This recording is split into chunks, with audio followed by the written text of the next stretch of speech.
Welcome to ADHD Whiskey. My name is Matt. Today, we're reviewing the brand new release from Maker's Mark. It's been a long time coming, but Maker's Mark finally released something that us, the whiskey enthusiasts, have been asking for quite some time. Today, we're reviewing the 2023 release from Maker's Mark. It is Maker's Mark Cellar Aged.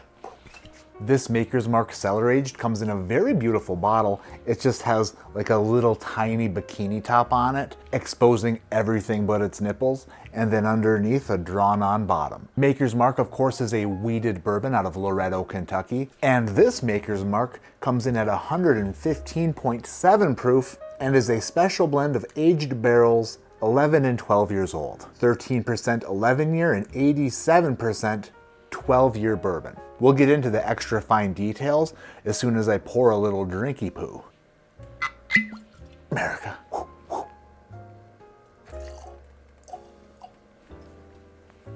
That's gonna piss some people off.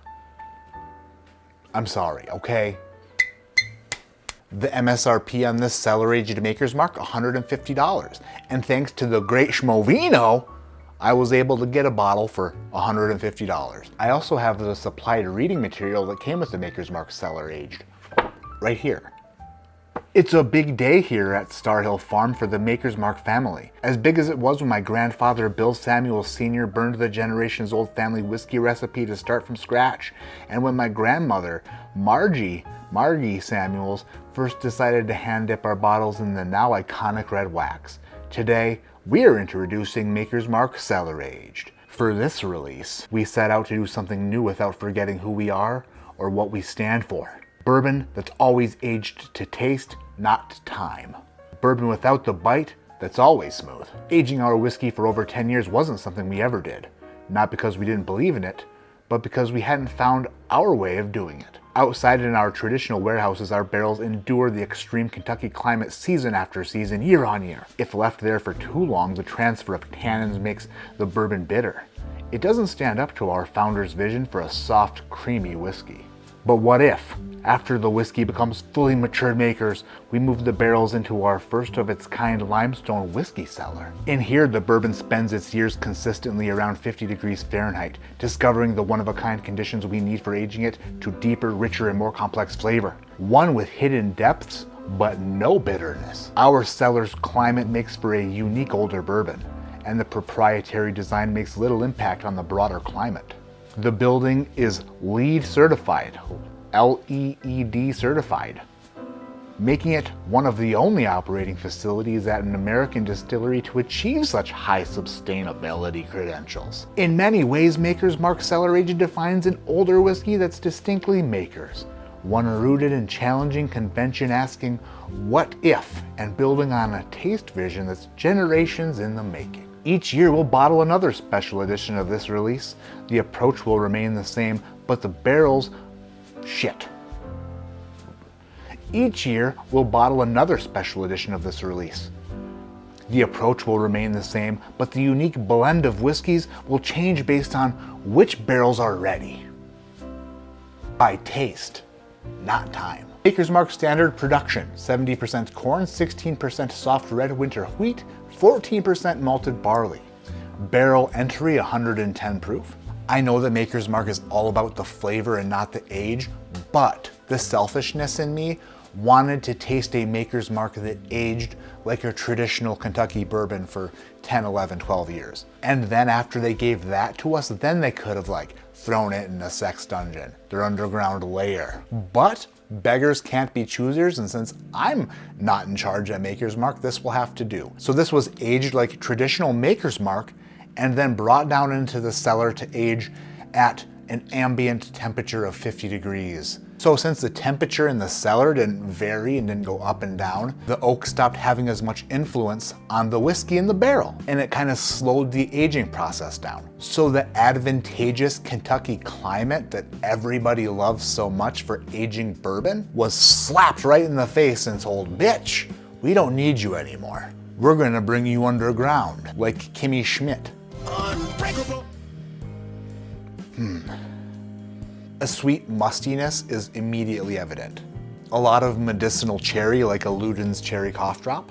A little bit of a strawberry cream savor. a little bit of barn, a little bit of hay. The Maker's Mark sour note that I typically get on all other Maker's products, a bit dairy, a bit sour, kind of kefir, the kind of yogurt note that I get on Maker's Mark is still here on the nose. I'm still smelling it. So although that dairy note that I talk about is less evident on here, it is still there. It didn't age out in the cellar aging process. Did I say process just to sound like a pretentious douchebag? Yeah. I would definitely say that this is my favorite Maker's Mark nose to date. I've never smelled a Maker's Mark product that has me this intrigued. A little bit of fudginess, a little bit of red velvet cake. Yeah, with the cream cheese frosting for sure. And I think that that is a tremendous note to end on for the nose before we go into tasting it. So, Maker's Mark cellar aged down the hatch.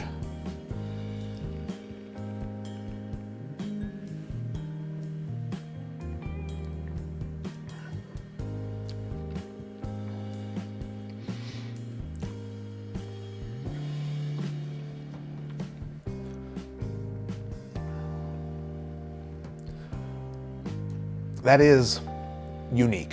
It is very unique. The chocolate and cream cheese frosting, the red velvet cake that I was getting on the nose has transferred to the palate and just like really stuck there. It is a bit bitter towards the back end, a bit of a kind of does that to you a little bit, kind of puckers you up a little bit towards the back end. But I don't think that that's the oak talking. I think that that's the wheat talking. The oak on the palate is there, but just like they want it, it's not, you know, an overabundance. Would I like more oak on this?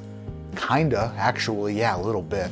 But the oak that is present is a nice addition to the typical Maker's Mark palate, for sure. The color is nice, the nose is nice, the palate is nice, but it still is presenting with a little bit of youthful weeded bourbon on the palate, even though they left it in a barrel for so long. They just left it in the wrong damn place. They should have left it in a rick house. That's just me. That's just me complaining for no reason. Do I like this? Yes. Is it my favorite bourbon of all time? No. Is it gonna fall into some of the best bourbon I've ever had? No. Is this the best Maker's Mark expression that exists? According to me, yes. Absolutely, 100%. The front of the palate is very, very enjoyable. It's so soft and sweet and delicate and like creamy and awesome.